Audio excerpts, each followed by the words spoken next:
हमारे सभी पाठकों को प्यार भरा नमस्कार। तो दोस्तों, आज की कहानी है, मैंने कहा था तुमसे कि घर में कोई चीज़ आएगी तो मेरी बेटियों के लिए भी आनी चाहिए। आ गए आप? दरवाज़ा खोलते ही अपने पति विनय को खड़ा देखकर रश्मि चहकते हुए बोली, हाँ आ गया, तभी तो सामने खड़ा हूँ। विनय भी शरारत से बोला तो रश्मि हंस पड़ी। अंदर आते ही सामने बैठक में बैठी हुई बीना जी भी बेटे को वापस आता देख बोल पड़ी, आ गया तो कैसी रही तेरी मीटिंग? अच्छी रही माँ, हमें घूमने के लिए भी काफ़ी वक्त मिल गया था, इसलिए जयपुर की मार्केट में भी चला गया था। विनय बोला, अच्छा क्या लाए वहाँ से? वहाँ की लहरिया तो बहुत मशहूर है ना? रश्मि खुश होते हुए बोली, हाँ मेरे सभी दोस्तों ने अपनी अपनी पत्नियों के लिए साड़ी ली तो मैंने भी ले ली। माँ ये देखो, ये साड़ी तुम्हारे लिए और ये साड़ी रश्मि के लिए। 2 साड़ियाँ बैग से विनय ने निकाली, एक सुंदर सी हल्के नीले रंग की अपनी माँ के लिए और एक खूबसूरत गुलाबी साड़ी रश्मि के लिए। रश्मि तो साड़ी देखकर उछल ही पड़ी, लेकिन बीना जी का मुंह उतर गया। बस 2 ही साड़ियाँ लाया है, अपनी बहनों को भूल गया क्या?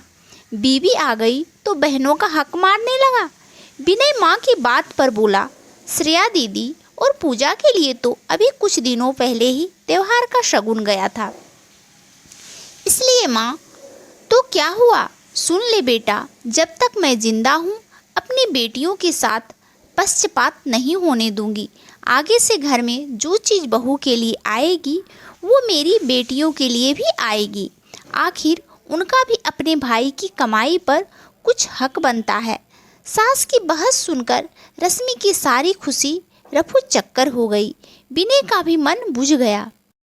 कुछ दिनों बाद रश्मि और विनय की शादी की पहली सालगिरह आने वाली थी। विनय सोच रहा था कि रश्मि को कोई अच्छा सा उपहार दे जो यादगार हो। उसने देखा था कि रश्मि के पास सिर्फ 2 ही अंगूठियां थी, एक सगाई की और एक ज्वेलरी सेट के साथ की, जो बड़ी होने के कारण रश्मि कम ही पहनती थी। विनय ने एक सुंदर सी रिंग रश्मि के लिए बनवा ली। सालगिरह वाले दिन जब विनय ने रश्मि को रिंग गिफ्ट की तो बीना जी के बर्दाश्त से बाहर हो गया। विनय, तू बहू के लिए चुपचाप गहने बनवा लेता है और मुझे बताता भी नहीं। अभी शादी में तो पूरा सेट चढ़ाया था, फिर इतनी जल्दी और गहनों की क्या ज़रूरत पड़ गई? अरे सिर्फ अपनी बीवी के बारे में ही सोचता रहता है, जैसी तेरी माँ बहनें तेरी कुछ नहीं लगती। मैंने कहा था तुमसे कि घर में कोई चीज़ आएगी तो मेरी बेटियों के लिए भी आनी चाहिए, आखिर उनका भी इस घर पर हक है। अपनी माँ की इस जिद पर विनय और रश्मि सोच रहे थे कि ये भला किस घर का नियम है कि पति अपनी पत्नी को कोई उपहार भी नहीं दे सकता। उस दिन के बाद विनय रश्मि के लिए कुछ लाना चाहता तो भी रश्मि मना कर देती थी। घर में क्लेश से अच्छा है वो बिना उपहार के ही रह जाए। कुछ दिनों बाद रश्मि की बड़ी ननद श्रेया अपने मायके आई। बीना जी अपनी बेटी को देखकर फूली नहीं समा रही थी। श्रेया के गले में नई सोने की चेन देखकर बीना जी पूछ बैठी, बेटा ये चेन तो बहुत सुंदर है, नई लग रही है। हाँ माँ, अभी कुछ दिन पहले ही बनवाई है। आपके दामाद को एक बोनस मिला था तो उन्होंने दिलवा दी। ननद की बात सुनकर रश्मि झट से बोल पड़ी, दीदी तब तो जीजा जी का दुगना खर्चा हो गया होगा। रश्मि के सवाल पर बीना जी और ननद हैरान सी उनका मुंह देखने लगी। दुगना खर्च? वो क्यों भाभी? श्रेया ने पूछा। दीदी आपकी ननद के लिए भी तो जीजा जी ने चेन बनवाई होगी ना, क्या बेकार की बातें कर रही है बहू? ननद को आए दिन कोई सोने की चेन देता है क्या? बीना जी रश्मि को झिड़कते हुए बोली, हाँ भाभी, भला ननद के लिए चेन क्यों बनवाएंगे? उनको जो देना था शादी में दे दिया।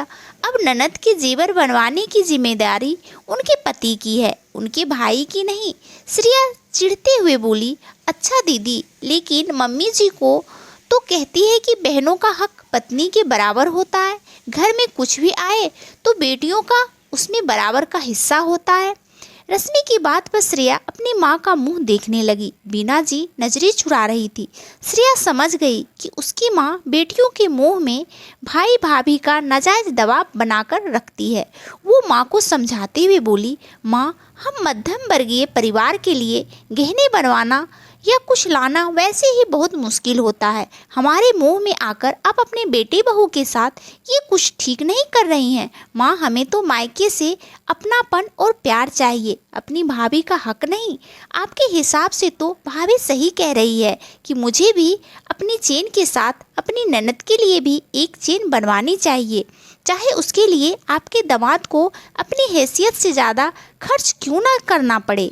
अब छोड़ ना बेटा, मैं तो बस यूं ही कह देती हूँ, अब से नहीं कहूँगी। पक्षपात तेरा भाई नहीं बल्कि मैं ही कर रही थी। बहू, तू भी मेरी बातों का बुरा मत मानना।